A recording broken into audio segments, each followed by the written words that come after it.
got together, friends got together, and we used to play. That's when I first started learning about the game. I never knew anything about the game until I was like 14, and then a lot of friends start getting together. Friends from school, in the neighborhood. So this is in New York. So what caused the change to go from live action? Because now I've never seen you play cash in the recent years. You show up to the casino, you're jumping into the tournament, and when you bust, you're out. I've never seen you sitting at a live cash game. So what prompted the change from cash to tournaments? If I have to pick either one of them, I always gonna pick tournament. And my thinking is tournament is the invest is very small and the rewards are humongous when you win. It's not easy to win, but when you win, it's really big. My wife always backed me in the poker. She never had any issues with me. But it's always been family first and then poker. Poker, look, I love this game and I'm going to be playing this game until I die. Okay, guys, we're live. We're officially live. Today we have Manny Minaya, or also known as the Legend. This is something I call him by, and I think it's going to catch on. We'll know in a little bit why he's called the Legend. You are the original on that name. Nobody else ever called me. No, you're the OG. You're the OG Legend. I'm new to the scene. You've been around for a while. And we have the co-host, per usual, Shane Melert, the local crusher, the human wizard. What's Shane, up, how are you? Hey, Manny. Good, man. You? Good. Let's jump right into it. Manny, give us a little background, how you started playing poker, what attracted you to the game. If you remember, we're going to go way back. Just a little intro. I say I went back when I was 13 or 14 years old. I started playing a little bit, but nothing big, like my little friends and stuff like that. Then when I moved to the United States, I started playing in New York. Never played tournament in my life. Never. I started playing tournaments back in 2005 when Joe Hashem won the main event at the World Series. But I used to play a lot of poker in New York. I used to live in New York and New Jersey for about 30 years. And I used to play private games all the time. All kinds of different games. I used to play, the first time I played in a casino, live action, I played at the Taj Mahal in Atlantic City. And the regular game there used to be a stop. I never played Hogan until 2005. So I play a lot of private games in New York, and I used to go to Atlantic City and play a lot of live action, never tournaments in Atlantic City, especially at the Taj Mahal. Question, you said you played 13, 14, so somebody played in the house, I'm guessing? Yeah, house game, yes. No, I'm saying like in your house, was it like your dad? Yeah, we got together, friends got together, and we used to play. That's when I first started learning about the game. I never knew anything about the game until I was like 14, and then a lot of friends start getting together. Friends from school, in the neighborhood. So this is in New York. So what caused the change to go from live action? Because now I've never seen you play cash in the recent years. You show up to the casino, you're jumping into the tournament, and when you bust, you're out. I've never seen you sitting at a live cash game. So what prompted the change from cash to tournaments? Few reasons. First of all, like everybody else, after Moneymaker and all the advertising about poker on TV and online and stuff like that, I started playing tournaments, and it's not that I don't play cash. I do play cash a little bit, but once in a blue moon. I don't. If I have to pick either one of them, I always gonna pick tournament. And my thinking is tournament is the invest is very small and the rewards are humongous when you win. It's not easy to win, but when you win, it's really big. In tournaments, a lot of people get hurt when they play cash game instead of tournaments. And a lot of people make a living playing cash. There's nothing wrong with playing cash. It's just that I think I can play cash, but I will if let's say I have like 20, 40, $50,000 bankroll. I'm not gonna get the bankroll and I put it in cash. A lot of people, including my son, tell me, yeah, daddy, but if you go and play cash and you win, you can invest that in tournament. And that's right too. There's nothing wrong with that. Me personally, I like to play tournaments more than cash. Question. When you play cash, was there any success? Were you like grinding daily? Did you build a bankroll from playing cash, or did that happen when we play tournaments? I make a lot of money back in the days when I played cash because there was a lot of people that had no clue what they were doing in there. I remember in 1987 through middle of 1988, I made like $1.2 million playing cash, private games. Jesus. Yes. A big game, big people with a lot of money, a lot of people with a lot of money. Yeah. And most of them, see, today is different. You sit on the table playing cash and you have a 9 person in there. Probably 7 or 8 of them know what they're doing, and 1 or 2 might not know what they're doing. Back in the days, it was the other way around. Find 1 or 2 persons that know what they're doing, and everybody else is just there giving money away. Facts. Yes. What made you know what you're doing back in those days? What kind of studying were you doing back in those days? Because not much material in the 80s. I don't think there was maybe a couple books. Maybe I don't think Super System was even around. Like the first book. None of that was around. It's the experience of playing daily, and more important than that, knowing the people. Because remember, I used to play almost with the same people all the time. So at that time, you know the people, you know who's a good player, who's not, and you know. So my learning was on the job learning. I used to play a lot, and I learned on the job. There was no book, there was no TV, there was nothing like that. What was the stakes of the games you were playing? Like, how big was this? Big games. We used to play. The minimum game that I used to play back in those days was like 5, 10, but we had again 100 and 200 blinds, and it's big game. In 99% of the time was PLO, the game that I used to play. Oh, okay.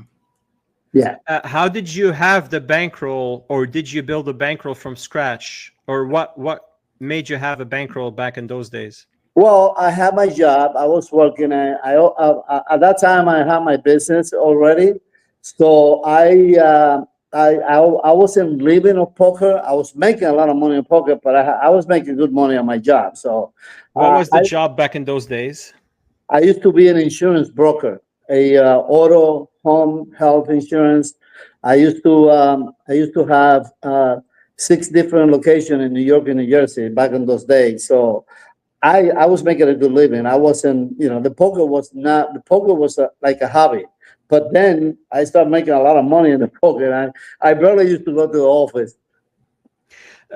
Was poker ever considered a sole income, or you always had a job and you always grinded at the same time? No, I always have a job. Even now, always. Yeah, even now, I'm still working. I mean, my sons, they run the business, but I'm still there all the time. Even now, so to speak, I'm still working. You said run the business. What kind of business you have now? We have a auto accident clinics to treat patients involved in auto accidents. Interesting. I didn't know this. Yes. So strictly auto accidents. They have an accident. Yes. Well, slip and fall, auto accident. Yes. Like if you get an accident, you get hurt, you hire an attorney. The attorney will refer you to our clinic to start the treatment. There's 2 parts in an auto accident. One is the medical part, one is the legal part. The attorney represents you.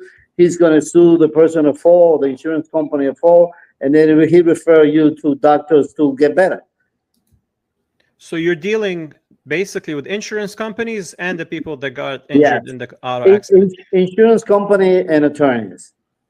Where are the locations? What locations? Well, right now we only have 1 location in Tampa, in Armenia, between MLK and Hillsboro. We used to have 3 locations, one in Brandon and 2 in Tampa. But after the pandemic, we closed the one in Brandon and we stayed with the 2 in Tampa. And then we closed the one of the locations in Tampa. We closed it like 2 years ago. How do you juggle between married life and kids, the business, and poker? I was always a family guy. Chris, special days. There was never poker in front of anything. There was always family, and then poker. My wife always backed me in the poker. She never had any issues with me. But I never. It's always been family first, and then poker. Poker. Look, I love this game, and I'm going to be playing this game until I die. Of course, if I got money, if I don't have money, I can play. But if I got money until the day that I die, I want to be playing because I love the game. I love the challenge, especially these days. The thing that moves me the most is when I sit down on the table and I'm playing with 7 or 8 kids. That the oldest one is like 27 or 28. The challenge made me go forward. Question. How you're staying relevant, because you said back in those days, in the 80s, you didn't study, you just like trial and error, you're playing with the same guys, you just adjusted. Obviously, you have a natural knack for the game. We're going to talk about you have presence at the table, you sit down at the table. One thing I notice about you always, you handle pressure very well. I don't know if I've never told you this, but when you sit down and you're very deliberate with your decisions, you take your time, you don't rush anything. This is from years of experience, of course. And second thing, you're always calm, which is great for poker. If you get wound up and too worked up in a big situation, you're gonna make mistakes. You're always laid back, always calm. You take your time making decisions. But how you're staying relevant since you played in the 80s and now you're playing with the kids that are studying solvers, looking at material. How are you staying relevant and you're still crushing the game? Because the game changed big time. So what are you doing different now? Well, I'm going to be very honest with you.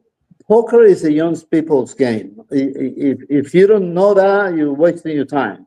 You have to understand that. The mindset, like back in those days when I was 30, I used to play 35, 40 hours straight. Nothing bothered me. Go sleep a couple of hours and come back and play again.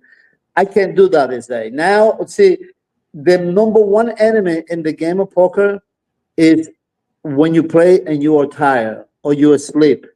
You want to get out of that table so fast, it's unbelievable. Okay, so like I said, this is a young people game. People that play this game have to understand that the main thing in this game is making the right decision. And every time, not only poker, and life, if you have a decision you got to make in life, you cannot rush to an important decision. You have to think about what you're going to do. Think about what is the results if I do it this way or if I do it the other way. It's the same thing in poker. When I get those tough decisions that you see me at the table thinking for a little bit, I go through my head and think about, if I call, what should I do with this hand? Should I call? Should I fold? Should I raise? And I go after everything. I analyze the hand from the beginning to the end, and then I'll make the decision. Most of the time, you have to make the right decision, but a lot of times you don't make the wrong decision. This is the game that people learn every day. Like even me, a lot of time I see stuff to happen in the game that I learn every day. You talked about young people's games, so you have stamina for sure. Because we're going to pull up your Hendon mob and talk about your result in Vegas. You made a really deep run. How do you have that stamina at that age still? Is there a secret? Diet, working out? What's the secret for stamina? It's not easy, my friend. It's not easy. You have to rest a lot. See, like for example, you can go and you finish the tournament today. Let's say it's a 4-day tournament. You play day 1 and you finish at 11 or 12 o'clock. You can go and you have a drink, enjoy your friends, and go to sleep at 2 o'clock in the morning or 3 o'clock. You got to get up at 9 or 10. You got to be brand new. Me, I got to go to sleep when I finish playing poker. I can go and have a drink. I can go and spend. It's completely different. So I understand that, and if I don't do it that way, I know that I'm not going to succeed in the game. See, it's completely different from a person like me and a young kid at 27 or 30 year old. It's completely different. Agree. Okay, let's pull up the Hendon mob and take a look at the progression throughout the years. These are your stats. I mean, you started right out of the gate strong. 254K in 2005. Mm-hmm. This is right after Moneymaker. Yes, that's Then the you have- first time I went to the World Series. That's the first time I went to the World Series.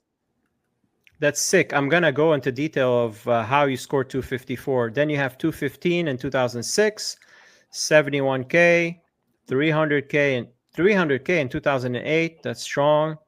You keep steady throughout the years. 2012, what happened in 2012? You didn't play much, only 6,000 in 2012. I don't know. I don't even remember 2012. And then 14, 15, you're steady, always over 100K minimum. And then to this year, 169K, solid. Okay, let's look at the scores one by one.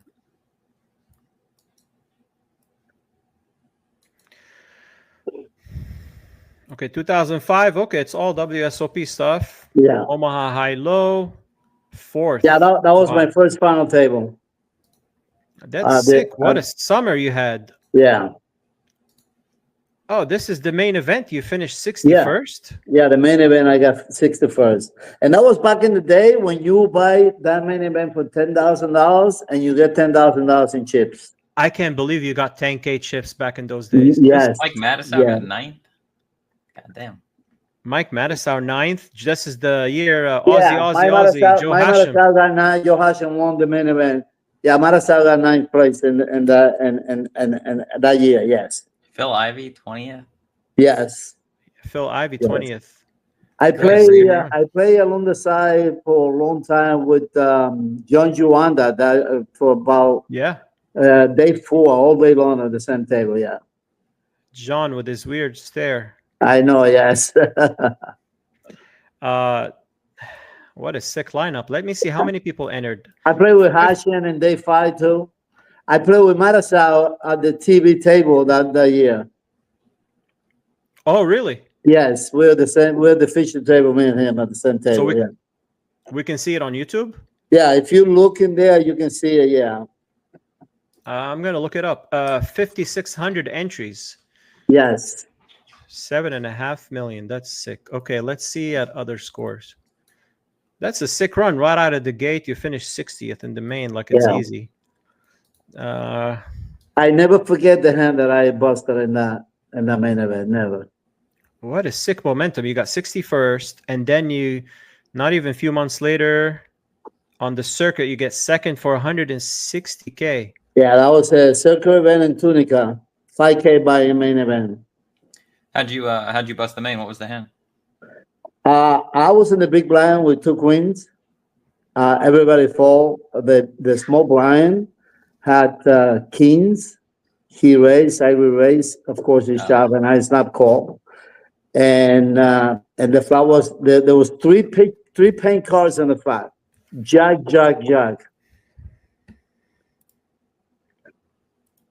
Okay. And yeah, that's how it was. Yeah. Damn. Never forget. And I'll tell you what happened. And I remember like now, we finished the day, and before we finished the day, like 5 minutes, the director says that we are going to play 1 more hour on day 5, 1 more hours, and that's when day 6, I think it was, and that's when I busted within that hour. God damn. I mean, I'm looking at the scores here. Then in 2008, you have a first place in Borgata. Yeah, that was 2,500 no limit hold'em. Correct. Yeah. 300 players, 300 entries. You just shipped the whole thing. And it doesn't look like a chop. You just played it down. Yeah, we play it down. Okay, I have a question about chopping here in a second, but let's keep looking at the scores here. Southern Poker Championship, you get second place in 2010. All big scores. I mean, you obviously were a natural at the game. Some people are just a natural at the game of poker. 2014 Pompano, you get second in a $1,100 buy-in. You know who won that tournament, Pompano? Farid Jatin. Yes. He's a crusher. Yeah, he was pretty good. Even that day, he was pretty good. But he run really good in that. And then when we were like 5-handed, he got three sets in a row, set and set. Crazy. And both three guys one after the other. Must be nice to run like that. Yes, he run like a god in that tournament. Okay, I mean, your resume is extensive for sure. This year, let's talk about the seniors here. That was a sick run. People were talking about it when you made the final table. How many days was that tournament? 3,300 entries, WSOP seniors. Let's talk a little bit about what was the morale. How were you? How was your stack day 1, day 2? Let's talk a little bit about this one. Day 1, I basically survived. I think I end up with 20K, and I think end up with like I don't know, like 70 or 80,000, something like that. Day 2, I run really good. I finished day 2 over $1 million in chips on day 2. What were the blinds? You I don't remember. No, I don't 20K? remember. But I can say easily I have around 100 blinds, if not, but at least 80, 90, 100 blinds. Yeah. So there were 10K on day 2. Yeah, probably. Yeah, that makes sense. Yeah. So and then on day, I think it was only 3 days, right? The tournament was only 3 days. I think it was only 3 days. Because on day 4 day we play day 3 to 11 players, and then 12 players, and then we came back and we finished everything. Yeah. Wow. Sick. Okay, what are your thoughts on shopping, since we mentioned no chop earlier? Do you chop? Do you don't shop? I do sometimes, and sometimes I don't. It all depends. I mean, I think look, I understand people that don't want to chop for a lot of reasons. First of all, Jeremy Becker, which is a good friend of mine. Jeremy, one time he's playing at the Venetian, and they offer him like second place money when there were 4 or 5 people left, more than second place. And he wasn't the chip leader by much. I said, Jeremy, what the hell is the matter with you? They're giving you this. He said, no, man, I want to play because I want to learn. I want to get the experience of playing the tournament all the way to the end. And I understand that. And at the end of the day, he was right. Sometimes you have to do it because you have to learn. So when the situation comes that you have to play without chopping, that you need to play, what you're going to do, 4-hander, 3-hander, heads up, that you need the experience. Of course, if I'm playing the tournament and I get a chop and people give me a deal that I can't refuse, or an offer like the Godfather said, well, they gave me an offer I can't refuse. Of course, I'm going to chop. I'm not stupid. I don't care if the other people that I'm playing, they don't know how to play. I can got ace, they can got 10 and flop a 10 and I'm gone. So, but yeah, I can go either way. I don't mind when people chop, and I don't mind when they don't want to chop either. I never force anybody. My 2 cents on the subject. You can't be like just in anything in life. You can't be rigid about. You can't have like a hard stance on something. No, I don't. Yes, it's a business deal at the end of the day. He always states that dinner he had with Max. The guy won the main event in Hard Rock. I forgot his name. I think it's Max's first name. I forgot what the last name is. He mentioned him in Table 1 podcast, the last podcast he had. It was a nice podcast, actually. It's on YouTube. He mentioned that they were having dinner, and the guys told him that not chopping is worth the experience is way better than chopping. So I can see both ends. Like, I don't understand people that chop 8, 9 ways, and I don't understand people that never chop. That is ridiculous. Chopping. I mean, you can be desperate with money wise. You can be really desperate. I mean, unless, like you say, they give unless the chopping is really, really, really good. I would never chop that 7, 8, 9 weights. If the tournament is not, if there's play still in the tournament and everybody's deep, like 40, 50 big blinds, chopping is a waste of time.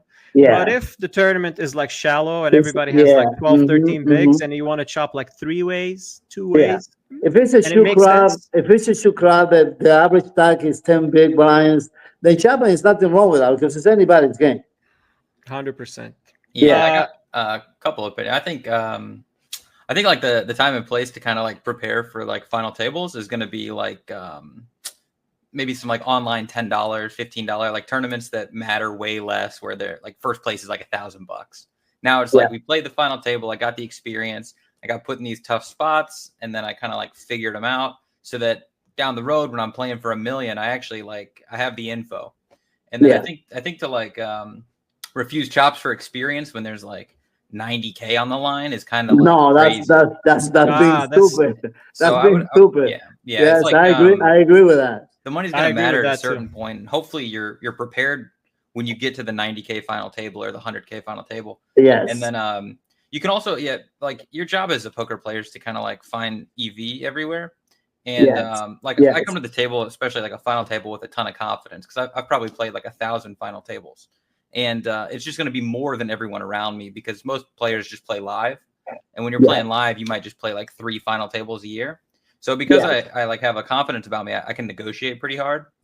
And if you don't have the ability to negotiate hard, you can still have like confidence of just like, my chips are worth this much money. ICM, I typed it in the calculator. It says I should get $33,000. So I'll take 33. That's fair. I'm not going to take less than 33. If you're trying to get me like 31, you're robbing me of 2,000. No deal. So, typically when I negotiate, it's just like maybe we're four-handed. Maybe someone doesn't want to play. I know I'm better than them, and I'll say, this says I'm worth 33. If you give me 34, I'll chop.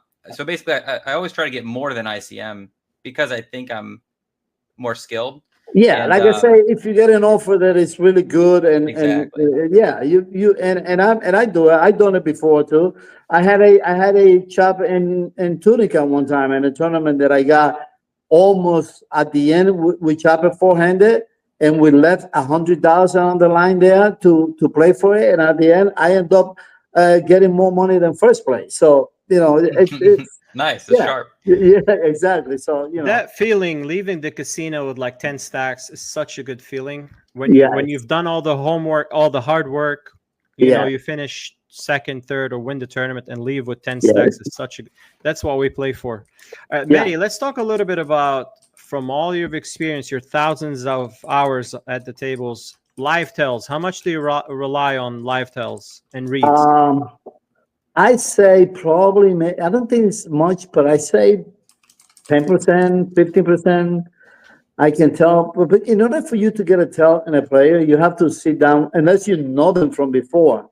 But you got to sit down and play with them a few hours before you can see, But I basically go for the time that I'm playing. Like if I sit down at the table and I'm playing with the same guys for 2, 3, 4 hours, by that time I know more or less, have an idea how everybody is. Like this guy hasn't played any hand.